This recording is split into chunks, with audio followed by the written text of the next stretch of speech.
Hi, I'm here today with Roy Disney to get some of his memories of what life was like at the studio during World War II. And Roy, you were a boy back then, but you do have some pretty vivid memories, don't you? Yeah, I guess I was 11 when the war broke out, so I was in my young teens throughout the war, and I have some pretty distinct memories of coming on the lot and it's being filled with guys wearing uniforms and chain link fences here and there that kept studio employees out of certain areas, and walking up and down the halls and seeing a lot of artwork related to defense movies of one kind or another. The studio really was invaded in more ways than one, wasn't it? That's a good way to put it, yeah. They were all over the place. And I understand there was even a naval commander billeted in Walt's office in a separate room here. I'm told that it was true. I wouldn't have met the guy, I'm sure, but apparently, of course, housing was, you have to look at the aerial pictures of the valley in those days to know that there was very little housing. Housing was going up like mad for Lockheed largely, but there was no place to stay, and so apparently some major or colonel or something got stuck in Walt's office and wouldn't leave. And who could blame him? It's right in the next room here. And there was, at that time, because I used to have meetings in there was a couple of low couches, very low, that would have certainly been good beds, and there was a bathroom and a little kitchenette, so it would have been a great apartment. I wonder if he went shopping and they wouldn't let him back in finally or something. It's a great story, though. I just got a picture of Walt at his own office door saying, "Let me back in." Did it feel different coming on the lot during that time? I was probably too young to try to figure that out, but I knew there was. Of course, we knew about the war. It was on the front page of the paper every day, and so you did think about it constantly. And I went to a military school, by the way. I went to Harvard School, and we were marching around wearing uniforms and carrying fake rifles and all that sort of thing. They kept the real rifles for the real soldiers. But do you remember then, either at school or here, any of the panic, the Pacific Coast panic about, invasion or attack? Very much so. Of course, we're very close to Lockheed here, and Lockheed was turning out B-17s and P-38s all during the war at the rate of about one a day, and every day there'd be the sound of airplanes coming over. P-38 squadrons were based at Lockheed, at Grand Central, which is where WED is now, and I think out at Van Nuys, and they used to every now and then fly 4-6 in formation at 800 feet over our heads on some kind of patrol, and I do remember that famous night in, I guess it was 1942, when the Japanese supposedly were shelling Santa Monica. I was led to believe that I saw flashes in the sky off in that direction, but I'm not sure it's really true. That's what panic can do, can't it? Yeah, absolutely. Oh, and there were air raid wardens, and we had buckets of sand all over the place, and blackout curtains on the windows, and it was serious stuff. We didn't know, that Pearl Harbor was a pretty awful thing for Americans. I had, as it happened, been in Hawaii a couple of years before that with my mother and dad and with Walt and Lily and Diane. So we kind of, at least within our family, we knew what Pearl Harbor was and could imagine the horror. And you must have had friends whose fathers or brothers were in the service? I had a cousin who went in the Army. Actually, he was an animator, assistant animator here, and wound up in the film divisions in New Jersey, so he got lucky. But a very close friend of his became a pilot and was killed. Yes, and there were the gold stars in people's windows, or blue stars for people, sons in the service, all over our neighborhood. That's not something you easily forget, I imagine. You really don't. You kind of, I think, sort of put it away after a while, and you hope it never happens again. But did the studio change physically? Did you, besides the chain link fences, did you notice anything different about just being here? It was a lot more somber around here, and I suppose that was probably true across the country. And a lot of the guys who were, you know, a lot of the fun characters when we were making entertainment films were gone in the Army. So there were a lot of younger guys and older guys in here who were basically trainees, I think, in animation and in just filmmaking in general. And a lot of them I didn't know. So the ones that I did know and knew me were they were having fun, but they didn't like. They'd rather go back to making another Snow White or something, you know. Sure. What about the filmmaking activities on the lot? Did you notice anything specific? I mean, obviously some of these things were restricted then, and were considered top secret. But did you see people working with models or with, you know, the kind of thing they normally didn't at the studio? They kind of let me wander around because I was just a kid, and so I did see a lot of the models. And in fact, I remember they made a series on aircraft identification, and they had some plastic models of both American and Japanese airplanes that they were shooting silhouette film of, and they gave me a model of a P-38. I remember that I had for many, many years after that. It was a favorite toy, actually, for a while. Now, when a layman thinks of models, he thinks of a model kit. Were these bigger than those scale models? This one, if I remember, was maybe at a wingspan in that range, somewhere maybe a foot or so. They were all in scale, so that if they'd given me a B-17 model, it would have been pretty big. And they were just black plastic, and they photographed them against white so that they became silhouettes. Do you have any other specific thoughts that come to mind about seeing activity here at the studio? I remember going into projection rooms every now and then and being shown. Everybody knew I loved airplanes, so all the airplane stuff they showed me. And I do remember there was a commander here, a Navy guy named Thatcher, as I recall, and he was a pilot, and he had invented something, a tactic that they were using against the Japanese, called the Thatcher weave. And it was apparently, as best I recall it, it was if you could get two guys on the tail of an enemy airplane, the two airplanes learned to do this weave so that no matter where the prey went, he was in somebody's gun sights. And it was apparently a very, very effective means of air combat. And they got Walt to make an animated version of it to use as a training film. I remember seeing that one pretty clearly. Of course, a lot of the regular characters got involved in the war. You know, Mickey and Pluto and Donald and Goofy all got involved in wartime activities, some rather famously. And of course, one of the principal activities at the studio, though they didn't intend for it to be, was designing insignias. Yes, and that actually, I believe, had started even before the war. There were the little bombs with Mickey riding on them and so on, from which I suspect Stanley Kubrick sort of snitched a little. For Dr. Strangelove? Right. Those things were all over the place. They were in the halls, and I think there was a terrific lot of pride in those things that we had made up something for some unit somewhere, and they were all wearing it on their uniforms or on their airplanes or painting it on their bombs, whatever. Well, it was. That pride was justified. I mean, that was a Oh, absolutely. Yeah, and it really did. I think even to me, it sort of felt like, oh, that's a real contribution, you know, maybe even more than the film.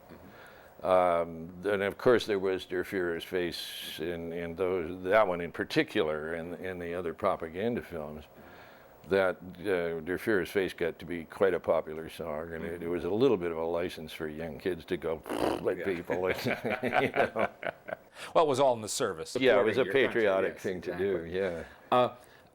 Again, you were a boy, but do you remember your father being more harried than usual? He always carried a lot on his shoulders, bearing the responsibility for keeping the studio afloat, and that became even tougher during the war. Yeah, and you know, it's hard to think of it this way now, but Disney in those days, we were kind of a one-trick pony. You know, we had a feature every year, every other year, and some short subjects, and that's who we were. That was it. And Walt always spent more than Dad could raise, you know, and there was a sort of an eternal Ponzi scheme in a sense going on, in that this one made enough to pay off that debt so that we could raise the debt by some further amount on the next one. In the wartime, of course, they mostly were making these films for the government for flat fees. And I remember very clearly my dad saying, I don't care how much they give him, he'll still spend more than they give him. And, you know, Walt, he couldn't help himself. He was just, you got to make it better. You can't just stop now after the money's spent. Yeah. So an awful lot of that was on our nickel, and that was tough, because just keeping the paychecks coming was tough. Did the strain show at all, you think, on him? I used to kid that I could tell when he'd had a bad day by the way he drove in the driveway, and you know, the way that he slammed the door in his car. And I'd sort of duck around the corner. He really, in truth, didn't bring it home too much. He and Mother, I think, discussed it more than certainly he would have in front of a 14-year-old kid. Yeah. Yeah. But yeah, you could tell it was. And everybody, it was hard times for everybody. We had ration stamps, and we had, you know, missing servicemen, stars in windows, and we had rationed meat and rationed butter, and we were growing vegetables in the Victory Garden, and you never forgot it. So it was always there.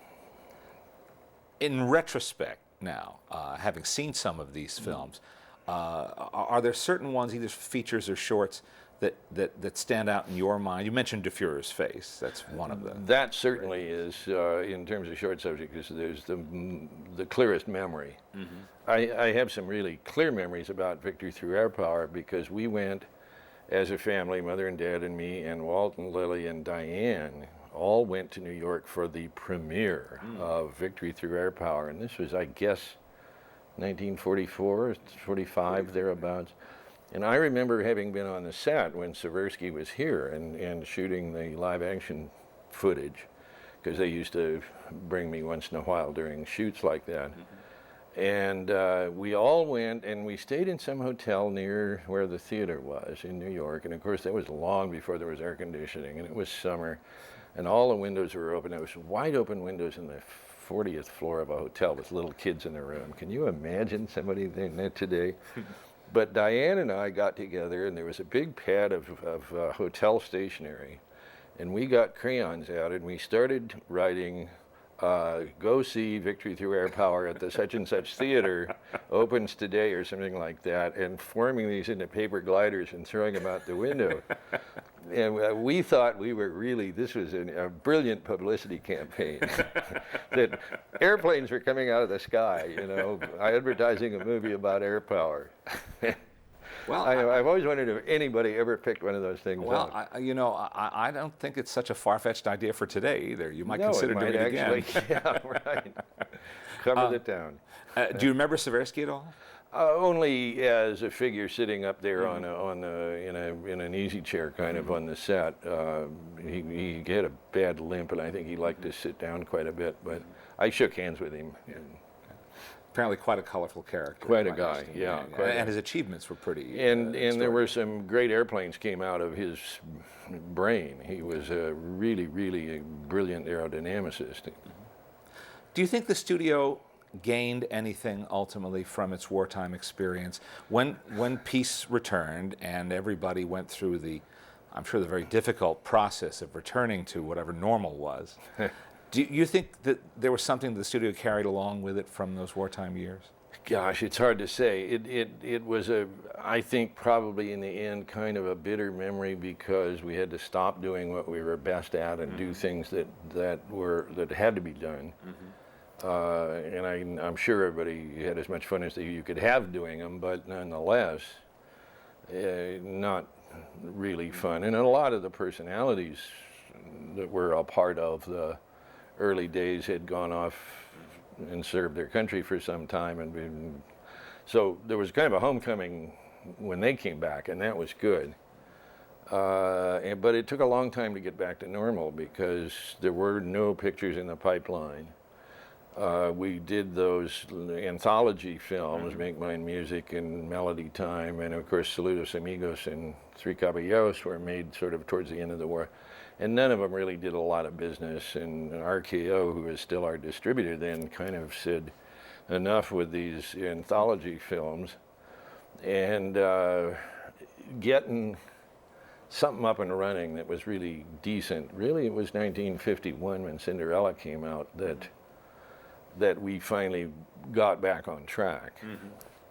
And in fact, I've always thought that was the biggest turning point of all, because once we did get started, it was only 4 years later that Disneyland opened. So, you know, it really, when it did get momentum, it was pretty big. Of course, I guess one result you could say is that the studio got a pretty extensive training in doing educational films, and that did become kind of a subsidiary business, didn't it? Well, that's true. That's true. We did, I think Walt had always kind of thought of himself a little bit as a teacher, although not on the overt way. And probably the True Life Adventures came a bit out of that impulse too. And the first one of those was, of course, 1948, so not long after the war. That was another attempt at being able to get something into the marketplace quickly. Yes, yes. And that spawned a whole business that lasted us for a long, long time. Certainly, there were lessons learned about how to make things clear to the audience. You know. Well, there were no better communicators than the people here, Walt chief among them. And I think that what you see in those World War II films is that skill being refined, and then it was used for so many other purposes in the years to follow. Yeah, there's a couple of famous pictures of Walt standing in front of a storyboard with some military guy, I think, and they're all up there. You know, pilots are always talk like this, and Walt's got the eyebrow up and the hands this way, and he was an amazing communicator, and he really knew how to get into your brain with that idea. Some of these films haven't been seen since they were made, and some of them have been deliberately kept on the shelf because I think there was a feeling that they don't belong in general release anymore. They served their purpose then. What do you think people will gain from seeing them today? Well, I hope they just get a sense of the history of all of that. And those times were enormously different from the times we were living through today. We have our own, of course, perspectives on things today, and beliefs that are not necessarily going to be carried forward for another 50 years. But those times, it was necessary for Americans in particular to feel certain ways and to know certain things. And I think it's good that we understand ourselves that way, in terms of our history. The suppression of reality always bothers me a bit. I think there was a time, right after the war, when you didn't want to be out there saying the Germans are still our enemies or something, because we needed to change our view on that. But on the other hand, at that time, it was kind of an imperative that we had some passion about what we were doing. Which is what happens every time we're in a conflict with somebody. It is the nature of the beast. Unfortunately, I would change the whole world that way if I could. But yes. You know, you just have to. But I think it's really important to acknowledge history. And I couldn't agree more. And I think people will be surprised by some of what they see here. Oh, I'm sure. You know, there's certainly been, through the 50, 60 years since that stuff was sort of put away in the vaults, probably more rumors about it than truths out there in the world. And I think when you see it as a sort of a body of work, you'll understand it in quite a different way, I think, and actually probably enjoy a lot of it. Yeah. It also goes back to reinforcing what incredible world ambassadors the Disney characters were, and how they could carry any kind of message anywhere on the globe, be it the Seven Dwarfs showing how to avoid malaria to South Americans, or or Donald helping to triumph over a Nazi assembly line. Yeah, yeah, and they really were awfully good messengers, and they were so beloved before the war that they became believable to Americans as messengers. As long as, and I'm sure Walt was pretty careful about not letting it get out of hand, because he knew they had to survive after the war and go back to being who they were in the first place. No, it seems like he was very judicious and very, very much aware of that. Yeah, and they were kind of little facets of himself too. Certainly Mickey was as much his alter ego as anything, but Donald was also his very bad temper that used to arise occasionally. And so on, and I'm sure he even felt like Goofy every now and then. Don't we all? Yeah, I certainly am no exception.